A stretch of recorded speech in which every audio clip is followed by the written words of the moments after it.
Dynasty mode in College Football 25 is extremely fun. There's a couple issues, the main one being the super sim logic, but I think one thing they absolutely nailed is the recruiting. You actually have to try and recruit players to your program, and it's pretty difficult if you're a small school to get some of these 4 and 5 stars. So the purpose of this video today is to show you how to get some of the top recruits committed to your school when you are a 2-star program or a 1-star program like I am. In this video, I'm using Old Dominion. I do think it's important to establish the fact that if you are a smaller school program like Old Dominion or like Kent State or UMass or whoever, you definitely need to be going after 2 and 3 stars. I know it's not fun doing that. I know in NCAA 14 that really wasn't the case. Maybe at worst you would go after a 3-star, but in this game it's definitely more realistic. If you just put 4 and 5 stars on your prospect board, most of those guys are not going to commit to your school, especially when you only have 350 hours to recruit with or 400 hours, whatever it is. So this is the best method I have found if you are a small school to get some of those top prospects on your team. Now this definitely works better for 4 stars than 5 stars. It's still pretty tough to get 5 stars. Every now and then you might be able to find one that falls through the cracks, but for the most part this will work best with 4 stars. And honestly, this method is very similar to NCAA 14.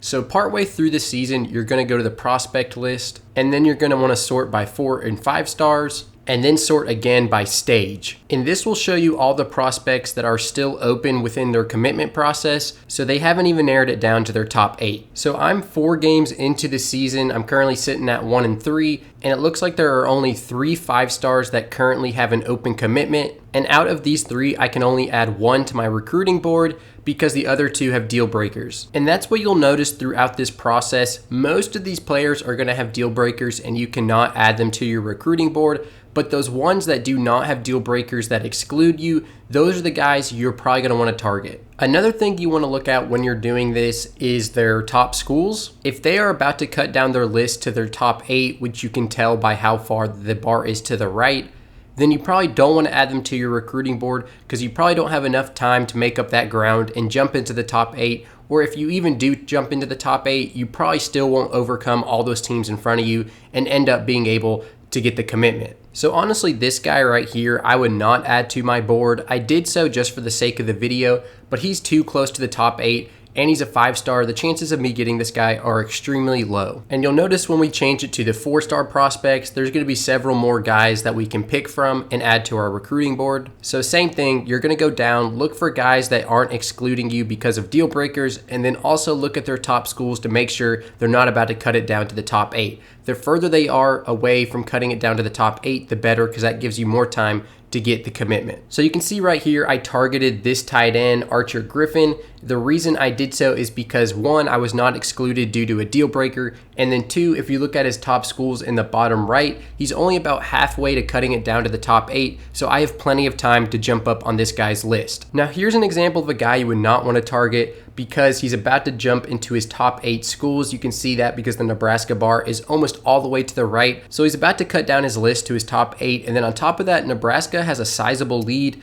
So you might not be able to catch a team like that who's pretty far out in front. So I picked a few different 4 stars and I'm going to go ahead and try to recruit these guys right here. So I want to reiterate, you still need to make sure you're recruiting those other guys like the 1 stars, the 2 stars, the 3 stars. You need to make sure you get commitments. This method does not give you 10, 12, 4 stars and 5 stars on your team. This has been working for me when I'm a small school. It allows me to get 1 or 2 4 stars and really improve my team over time. Like I said, you're not going to get 10 4 stars in one season with this method, but it allows you at least get 1 or 2. So when you're recruiting these guys, you definitely want to make sure you're giving them as many hours as possible. I know this is tough when you don't have a lot of hours like I do at Old Dominion. I only have 350 hours. So for me, when I'm doing this method, I'll have 15 guys on my board that are made up of 1, 2, and 3 stars, and then I'll add 1, 2, maybe 3, 4 stars to my list, and I'll try to recruit them, and I'll try to make sure I'm sending the house. Otherwise, those bigger schools like Bama and Ohio State and Michigan, they're going to take those recruits. So if you do not have enough hours to send the house or at least give them 40 hours a week or so, it's not even worth it. Just remove them from your list. Now you'll notice right now I only have 9 guys on my board, and most of them are 4 stars. That's just because I'm doing this for this video. But like I said, typically I would have around 15 to 20 guys, and I would only have about 1 or 2 4 stars. And you need to be very selective. If you start falling behind and it looks like you're not going to get that commitment, just remove that guy completely from your board and then try to find a different one you can replace him with. So again, same method. You go back to the prospect list, find a guy that has an open commitment, make sure he's not about to cut it down to his top 8, and then add him to your board and try to send him as many hours as you possibly can. So for the rest of this video, you're gonna see this process play out. I'm gonna advance the weeks, I'm gonna keep recruiting and see if we can get any of these guys to commit. And like I said, this method is not gonna give you a ton of 4 stars and a ton of 5 stars. It's just gonna allow you as a small school to at least get 1 or 2 guys on your roster that are severely going to improve your team. So this was that 5-star that I added, and you'll remember I said I probably wouldn't even normally actually add this guy. I'm just doing it for the video.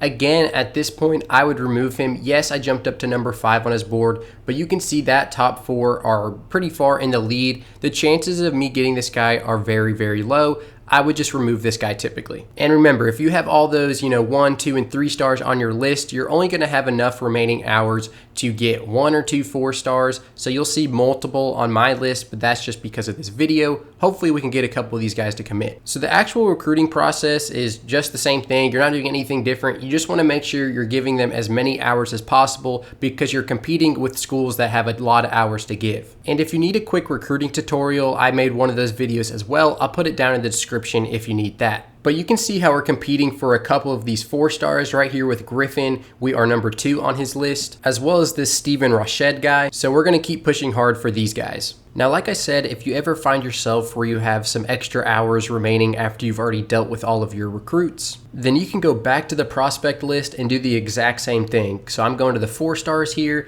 and then I'm trying to find a guy that I can add. This athlete is perfect because he does not have a deal breaker that affects us, and he's not close to his top 8 at all. So I added him to the board. I only have 10 hours to give him, but then hopefully next week some more hours will come available. So I'm gonna speed through this process a little bit, but the actual recruiting, like I said, you're not doing anything too different. You just wanna make sure you're giving them as many hours as you possibly can if you're trying to get these 4 and 5 stars. As soon as it looks like you're not gonna get one of them, remove them from your board, go back to the prospect list, find another one that you can recruit. Basically, the whole method is finding the 4 and 5 stars that fell through the cracks for whatever reasons. Most of the time it's deal breakers. So like if they have proximity to home as a deal breaker, and they are in the state of Alabama, like basically nobody out west or even in the Midwest really can recruit that player. So if you are geographically close to that player, that actually gives you a massive advantage. In year 1 with Kent State, this method allowed me to get 1 4-star. I'm now currently in the 2nd season with Kent State, and I've already gotten 2 4-stars, and the year's not over. I'm hoping to get 3, maybe even 4. So it definitely works. Let's jump ahead to when we actually get a commitment. Here we go, finally getting a commitment from a 4-star. It actually took longer than I was expecting. We had to wait all the way into the offseason to get one of these guys, but the method still works. You can see here we got 2 4-stars,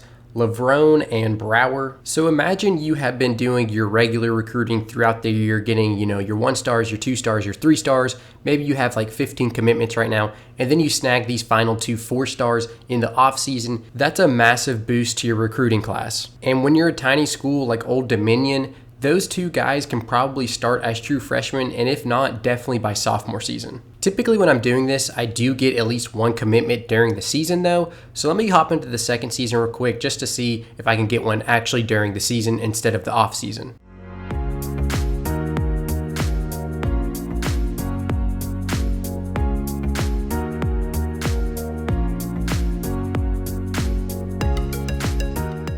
So we were able to snag this 4-star cornerback, Hugh McPherson, in the last week of the regular season. And typically it will be later in the year when you get these commitments because it will take a little bit of time to just jump up on the list and get all the way to the top and get the commitment from these players because they do have a ton of schools recruiting them. Whereas the 2 and 3 stars, you might get a commitment, week 4 or 5. But right now, this is my method, finding those 4 and 5 stars that fell through the crack that aren't really getting recruited, or at least they haven't narrowed down their list yet. If you add them to your board and just send the house, there's a good chance you're going to jump pretty far up on their list and you might get that commitment from them. And the difference in a recruiting class with 18 commits and no 4 stars and then 20 commits with 2 4 stars is massive. Because these 4 and 5 stars can impact the game instantly when you're a small school like Old Dominion or Kent State or whoever. So thanks for watching. Follow me on Instagram at BringNCAA Back. Follow me on Twitter at TubbyLight.